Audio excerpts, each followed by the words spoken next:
আসসালামু আলাইকুম everyone. SSC 25 এর মাদ্রাসা বোর্ডের স্টুডেন্টদের জন্য আমাদের আজকের এই ভিডিও। সো দাখিলের স্টুডেন্টরা মাত্র একদিনের বন্ধে কিভাবে ম্যাথ রিভিশন দিবা সেই রিভিশন স্ট্র্যাটেজি আজকের ক্লাসে তোমাদেরকে শিখাবো। শুরুতে একটু বলে নেই, একদিনে ম্যাথ রিভিশন দেওয়াটা একটু ডিফিকাল্ট বাট ইম্পসিবল না। আমি নিজেও একদিন বন্ধে পরীক্ষা দিয়ে একদিন বন্ধে রিভিশন দিয়ে পরীক্ষা দিয়েছিলাম। তবে আসলে এটা একটু কঠিন, বিকজ এটা বাংলা প্রথম পত্র না যে রিডিং পড়ে চলে যাব, এটা বাংলাদেশের বিশ্ব পরিচয় না যে রিডিং পড়ে চলে যাব, ঠিক আছে, এটা ধর্ম না যে রিডিং পড়ে চলে যাবে। যেহেতু ম্যাথ একটু বাসা থেকে করে যেতে হয়, প্র্যাকটিস করতে হয়। যারা কম পারো তাদের জন্য তো অবশ্যই একটু প্রবলেম, বাট আমি প্রিটি শিওর তোমরা যেহেতু অনেক আগে রুটিন পাইছো, ওইভাবে তোমরা প্রিপেয়ার করা ছিলা, আগে থেকে তোমরা প্রিপেয়ার ছিলা, প্রস্তুতি নেওয়া ছিলা যে ম্যাথের আগে তোমরা একদিন বন্ধ পাবা। সো আগে যতটুকু পড়ে রাখতে পারো, সো না পড়ে রাখলেও সমস্যা নাই, কিভাবে একদিন বন্ধে সেটা কাভার দিতে পারবা সেটাই আজকের ভিডিওতে ইনশাল্লাহ খুব ভালো মতো শিখতে পারবা। দেখো, শুরুতে আমরা কথাবার্তা বলবো যারা পাস করতে চাও তাদের আসলে কি করা উচিত। সো আমি শুরুতে তোমাদেরকে একটা কথা বলতে চাই, সেটা হচ্ছে দেখো, এইখানে আমি লিখছি 15টা এমসিকিউ। তো এই 15টা এমসিকিউ কেন লিখছি এবং এখানে লিখছি 4টা সিকিউ, এই পাস করা স্টুডেন্টদের জন্য আমি এটা একটা টার্গেট সেট করে দিছি। তোমরা বাসা থেকে এমন ভাবে পড়ে যাবা যাতে পরীক্ষার হলে গিয়ে 4টা সিকিউ তুমি কমন পাও, 4টা সৃজনশীল কমন পাও। বাসা থেকে এমন ভাবে প্রিপারেশন নিয়ে যাবা যাতে পরীক্ষার হলে 15টা সিকিউ তুমি এমসিকিউ কমন পাও। কেন এই কথাটা বলছি? এখন তুমি জানো 9 বা 10-এ তোমার এমসিকিউতে পাস। এখন তুমি যদি 9-10টার প্রিপারেশন নিয়ে পরীক্ষার হলে যাও, এমনও তো হইতে পারে তুমি কমন পাও নাই, বা তুমি হচ্ছে পরীক্ষার হলে ভুলে গেছো, বা পরীক্ষার হলে যে কোনো কারণে মিলাইতে পারতেছো না, বা উত্তরটা ভুল আসছে, তখন তুমি আসলে কি করবা? এরপরে তুমি যদি এমসিকিউতে যদি 7-8টা কারেক্ট হয় বা 6টা কারেক্ট হয়, তুমি তো ফেল। এরপরে তোমার সিকিউতে বা সৃজনশীলে 70-এ 70 পাইলে কোনো লাভ নেই। ব্যাপারটা এরকম যে তুমি 1 কোটিরে যদি 0 দিয়ে গুণ দাও, দিন শেষে ফলাফল কিন্তু শূন্যই। তো এরকম তুমি যদি এমসিকিউতে ফেল করে এরপরে সিকিউতে গিয়ে 70 পাও, তাও তো কোনো লাভ নাই, তুমি ফেল করবে, আবার আগামী বছর তোমাকে পরীক্ষা দিতে হবে। সো এই জন্য আমি বলছি এমসিকিউ 15টার প্রিপারেশন নিয়ে যাও, যাতে যদি পরীক্ষার হলে গিয়ে ভুলে যাও, মিলতেছে না, কমন না পড়ে, এই ধরনের সিচুয়েশনে পড়লেও যাতে মিলায় জিলায় কোনো রকমের 9-10টা হয় আর তুমি এমসিকিউতে পাস করতে পারো। ঠিক আছে? তো বাসা থেকে এমন ভাবে পড়ে যাবা যাতে 15টা এমসিকিউ তুমি কমন পাও পরীক্ষার হলে।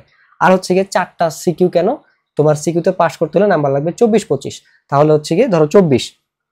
এখন তুমি যদি সিকিউতে 40 নম্বরের প্রিপারেশন নিয়ে যাও, পরীক্ষার হলে দেখবা যে তুমি যে চ্যাপ্টার পড়ে গেছো ভালো মতো, এখান থেকে তুমি 4 নাম্বার অ্যান্সার করতে পারতেছো না, 4 ছাড়া লাগতেছে, মিলাইতে পারতেছো না, ভুলে গেছো, কমন পড়ে নাই, যে কোনো কারণে হইতে পারে। এখন এটা যে একটা সৃজনশীল হবে ব্যাপারটা তো এরকম না, 2-3টাতে হইতে পারে, যাতে তুমি মিলায় ঝিলায় অ্যাটলিস্ট 24 পাও।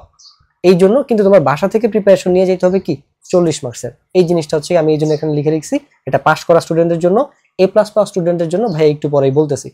এখন কথা হচ্ছে তোমরা রিভিশনটা দিবা কিভাবে। 15 তারিখে এই আরবি দ্বিতীয় পত্র পরীক্ষা দিয়ে এসেই তোমরা হচ্ছে কি এমসিকিউর জন্য এই চ্যাপ্টারগুলো পড়ে ফেলবা। এই চ্যাপ্টারগুলো থেকে তোমরা মোটামুটি 13 থেকে 15টা কমন পাবা। কিভাবে? দেখো, এখান থেকে তো 2টা তুমি পাবাই, এখান থেকে 2টা বা 3টা তোমার আসবে, এখান থেকে 2টা, তারপরে আচ্ছা 16 এখানে আমি লিখছিলাম একবার। সো এখান থেকে 2টা, এখান থেকে একটা পাবা, এখান থেকে একটা বা 2টা হইতে পারে, আমি 2টাই লিখতেছি, এখান থেকে 2টা, এখান থেকেও একটা বা 2টা হইতে পারে। সো আমি একটা লিখতেছি, দেখো 1 2 3, তারপর হচ্ছে গিয়ে 5 6, তারপর হচ্ছে গিয়ে 8 10, 3 13, আর 2 হচ্ছে গিয়ে 15। ঠিক আছে? তো এইগুলা হচ্ছে গিয়ে কি অনেক সহজ, এগুলা পারার জন্য তোমার অনেক কিছু বুঝতে হবে না। আমি কিন্তু এখানে জ্যামিতির কোনো চ্যাপ্টারই রাখি নাই, বাট তোমার তো জ্যামিতি যে চ্যাপ্টার 8 পড়তে হবে সিকিউর জন্য, হয়তো এখান থেকে 2টা পড়লে অধ্যায় 8 থেকে তুমি একটা পেয়ে গেলা, তাহলে 15টা হয়ে গেল। ঠিক আছে? সো এই জন্য আমি হচ্ছে এখান থেকে তোমাকে এই সাবজেক্টগুলো এই চ্যাপ্টারগুলো এই জন্যই পড়তে বলছি শুরুতে এসেই, যেহেতু তোমাদের টার্গেট আমি এটা বলতেছি পাস করা স্টুডেন্টের জন্য। তো তোমরা আগে হচ্ছে এমসিকিউটা হচ্ছে কি একটু ক্লিয়ার করে ফেলবা, এই চ্যাপ্টারগুলো একদিনে পড়ে ফেলবা, ওই আরবি দ্বিতীয় পত্র পরীক্ষা দিয়ে এসেই তোমরা এগুলো পড়ে ফেলবা। ঠিক আছে? যে এই ভিডিওটা দেখার পরে পড়তে বসে যাও এটার পরে। তারপরে সিকিউর জন্য যেটা করবা, এখান থেকে তুমি 2টা বা একটা হচ্ছে গিয়ে কমন পেয়ে যাবা, তারপর এখান থেকে একটা তো শিওর কমন পাবা, এখান থেকে একটা তুমি শিওর কমন পাবা। তুমি যদি 2টাই পড়তে পারো, 9 আর 16, আমি বলছি যে কোনো একটা, তোমার কাছে যেটা সহজ লাগে তুমি ওইটা পড়ো, তাহলে শিওর তুমি 2টাই কমন পাবা, 9 থেকেও আসবে 16 থেকেও আসবে।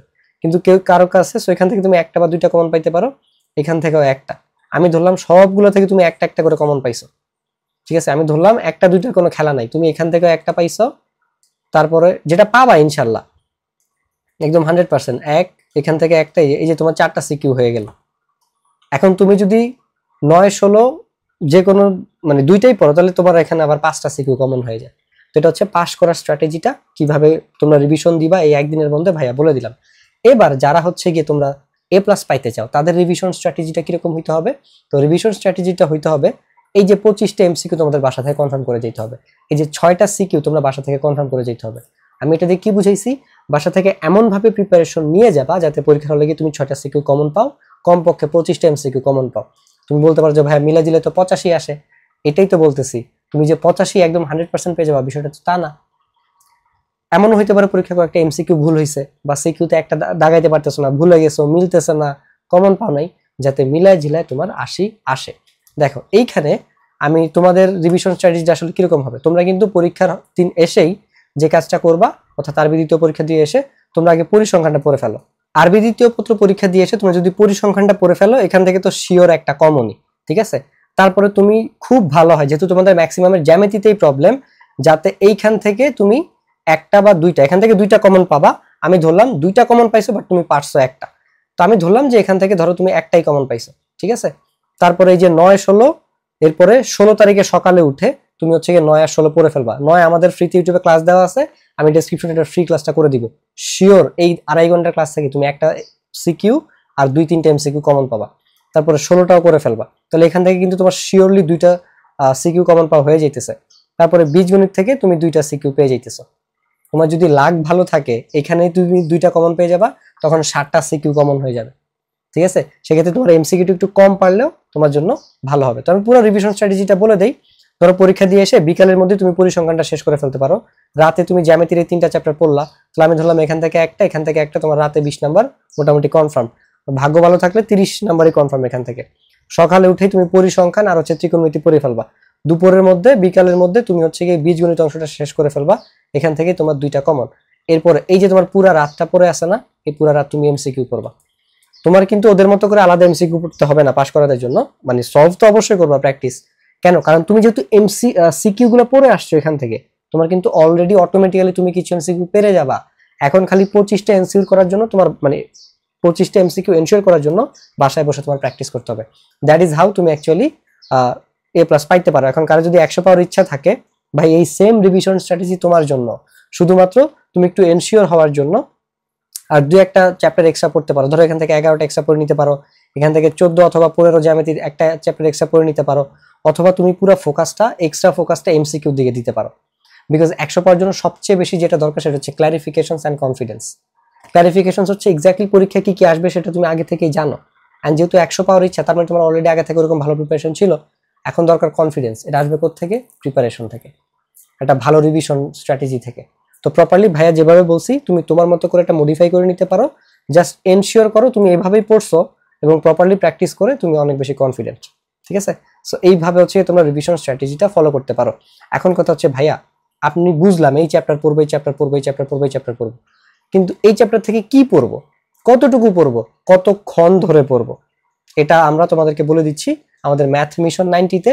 যদিও তোমাদের জন্য 3 দিন না, আসলে তোমাদের যেহেতু একদিন বন্ধ, এই জন্য আমরা যেটা করছি 34টা CQর একটা মাস্টার ক্লাস আনছি, যেখান থেকে তোমরা কমপক্ষে 5 থেকে 6টা CQ কমন পেয়ে যাবা, ঠিক আছে। এই ক্লাস থেকেই 7টাও পাইতে পারো, কিন্তু কমপক্ষে 5 থেকে 6টা ইনশাল্লাহ এই ক্লাস থেকে কমন পাবা। এই 34টা CQ ক্লাস করতে তোমার টাইম লাগবে মাত্র 6.5 ঘন্টা। আমাদের একটা MCQ ক্লাস আছে, MCQ রিভিশন ক্লাস, যেখানে 17টা চ্যাপ্টার MCQ আছে, এটার টাইম হচ্ছে 5 ঘন্টা 30 মিনিট, ঠিক আছে। তাহলে টোটাল তোমার ক্লাস ডিউরেশন কত হলো? 12 ঘন্টা। এই 12 ঘন্টার প্রিপারেশনে তুমি A+ পাওয়ার মতো একটা প্রিপারেশন নিতে পারবা আমাদের সাথে, ঠিক আছে। সো এই A+ পাওয়ার মতো প্রিপারেশন যদি নিতে চাও, ম্যাথ মিশন 90 এনরোল করতে পারো। শুধুমাত্র দাখিল স্টুডেন্টদের জন্য একটা কুপন কোড আছে, যেটা আমি ডেসক্রিপশনে এবং কমেন্টে দিয়ে দিব। এই কুপনটা ব্যবহার করলে তোমরা 4 থেকে 500 টাকা ছাড় পাবা এই কোর্সে। তাই দেরি না করে এনরোল করে ফেলো। আশা করছি ক্লাসে দেখা হবে। আসসালামু আলাইকুম।